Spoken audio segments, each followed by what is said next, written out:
તો સુરેન્દ્રનગરના ચોટીલા પોલીસ મથકે એક મહિલા સહિત 4 શખ્સો સામે ખંડણી અને અપહરણની ફરિયાદ નોંધાઈ છે।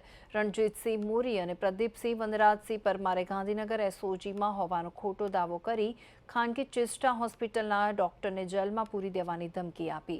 તેમણે ગર્ભ પરીક્ષણ ન થયું હોવા છતાં ખોટા આક્ષેપો કરી ડોક્ટર પાસેથી 40 લાખ રૂપિયાની ખંડણી માંગી અને અપહરણ કર્યું હતું। ચોટીલા પોલીસે તાત્કાલિક કાર્યવાહી કરીને ડોક્ટરને છોડાવી અને બંને આરોપીઓને ઝડપી પાડ્યા છે।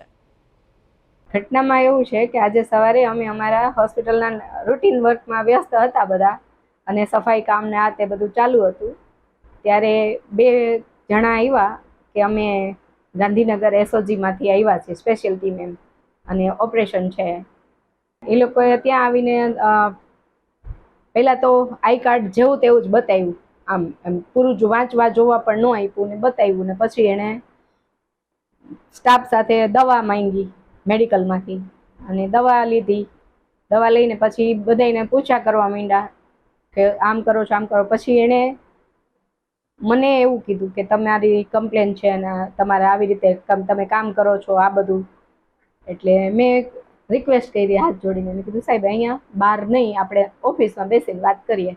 તો કે ઓફિસમાં સીસીટીવી કેમેરા છે? મેં કીધું ના। એટલે પછી એણે બીજા બધાને ઓફિસમાંથી બહાર મોકલ્યા ને મારી પાસે ફાઇનાન્શિયલી ડિમાન્ડ કરી કે કાં કેસ